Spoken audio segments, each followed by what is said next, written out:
Imagine you're a lender at a bank, and every day different types of borrowers walk in asking for money.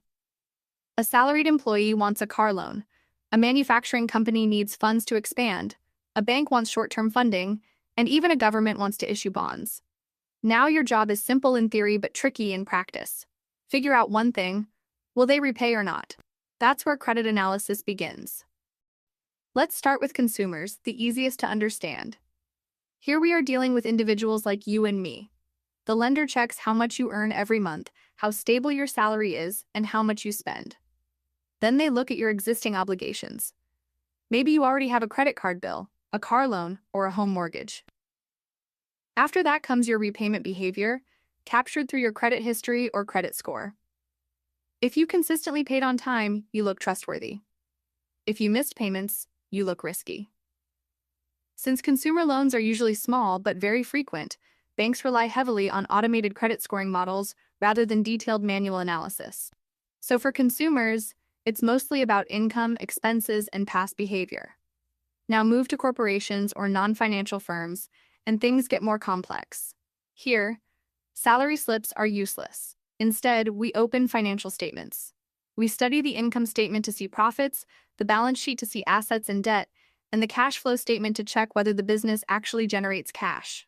We calculate ratios for liquidity, leverage, and profitability. We also look beyond numbers. How strong is the industry? How competitive is the firm? And how good is the management team?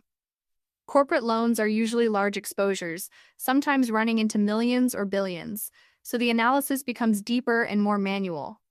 For companies, the key idea is simple: strong earnings and stable cash flow mean higher repayment capacity.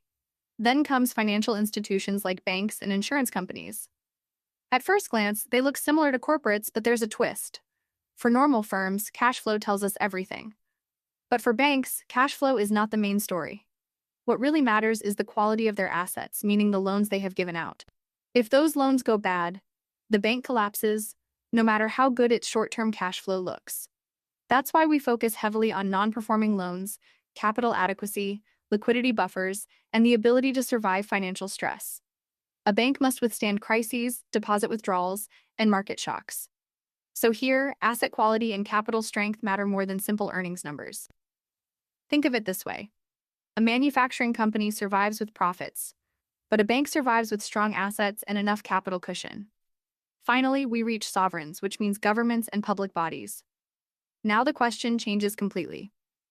Governments don't earn profits like companies. Instead, they repay using tax revenues.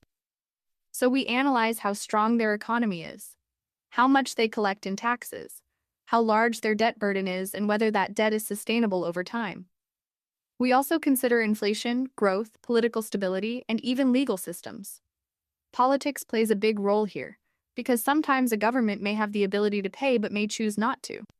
So willingness becomes just as important as capacity.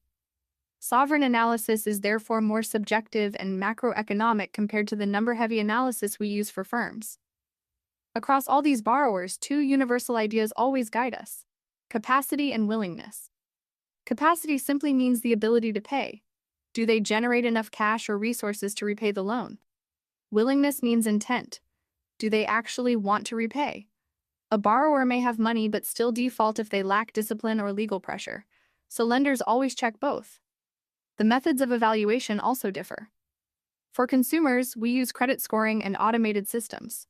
For corporations, we do detailed financial statement analysis and forecasting. For financial institutions, we add stress testing and capital analysis. For sovereigns, we study macroeconomic indicators, fiscal policy, and political risk. Different tools for different borrowers, but the same final goal: measure default risk. Loan sizes also follow a pattern. Consumer loans are small but many. Corporate loans are larger. Financial institution loans are even bigger. Sovereign borrowings are massive. And as loan size increases, the risk to the lender and even to the entire system increases. One very important difference to remember, especially for exams, is between non-financial firms and financial firms. For non-financial companies, cash flow is the main indicator of repayment ability. But for banks, asset quality and capital strength are far more important. A bank must survive periods of stress, not just show profits today. That's why earning capacity over time matters more than short-term cash flow.